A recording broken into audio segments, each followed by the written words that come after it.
Assalamualaikum warahmatullahi wabarakatuh. Perkenalkan, nama saya Arianto dari kelompok 6.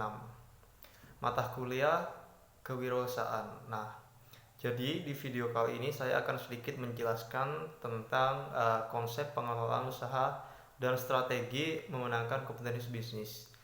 Jadi secara garis besarnya, strategi adalah rencana tentang upaya yang akan dijalankan oleh sebuah organisasi atau perusahaan guna mencapai sebuah tujuan. Nah, menurut Kamus Besar Bahasa Indonesia, usaha adalah kegiatan dengan mengerahkan tenaga pikiran atau badan untuk mencapai suatu maksud atau mencari keuntungan. Nah, berusaha merupakan bekerja giat untuk mencapai suatu pencapaian yang dituju. Nah, usaha dibagi menjadi 3, yaitu usaha besar, menengah, dan kecil.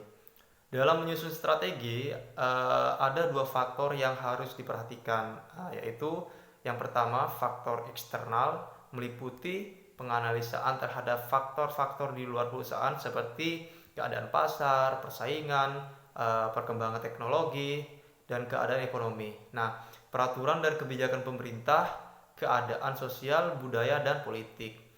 Sedangkan faktor internalnya sendiri meliputi penganalisaan terhadap faktor-faktor di dalam perusahaan itu sendiri, meliputi seperti keuangan, pemasaran, produksi, dan sumber daya manusia. SWOT yang kita singkat yang kita maksud dengan strength atau kekuatan, weakness, kelemahan, opportunities, peluang, dan threat, ancaman. Di mana SWOT ini dijadikan suatu modal dalam menganalisis suatu organisasi yang berorientasi profit dan non-profit, misal dengan tujuan utama untuk mengetahui keadaan organisasi secara lebih komprehensif. Proses perencanaan strategi dalam analisis SWOT bisa dilakukan dalam 3 tahap analisis. Yang pertama itu tahap pengumpulan data, tahap analisis, tahap pengembalian keputusan. Sedangkan matriks SWOT sendiri adalah merupakan pencocokan yang penting yang membantu para manajer untuk mengembangkan 4 tipe strategi tersebut. Nah, sedangkan marketing mix atau bauran pemasaran merupakan alat bagi pemasar yang terdiri atas berbagai unsur seperti suatu program pemasaran yang perlu dipertimbangkan agar implementasi strategi pemasaran tersebut dapat positioning yang ditetapkan dapat berjalan sukses.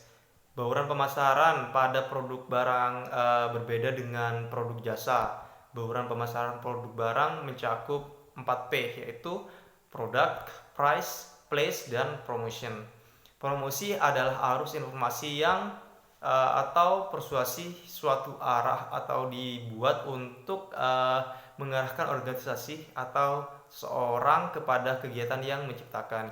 Nah, pertukaran dalam pemasaran, sedangkan perangkat promosi mencakup aktivitas periklanan, penjualan perseorangan, promosi penjualan, dan hubungan masyarakat.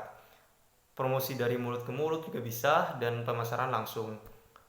Nah, jadi untuk itu ada beberapa pilihan media yang dapat digunakan untuk melakukan pengiklanan, seperti antara lain melalui surat atau surat kabar, majalah, bisa juga di radio atau televisi, sama papan reklame dan surat berlangsung. Mungkin itu saja yang dapat saya jelaskan sedikit tentang mata kuliah kewirausahaan yang membahas konsep pengelolaan usaha dan strategi memenangkan kompetensi bisnis. Kurang lebihnya mohon maaf apabila ada yang masih kurang bisa ditanyakan nanti di presentasi kelompok kami. Assalamualaikum warahmatullahi wabarakatuh.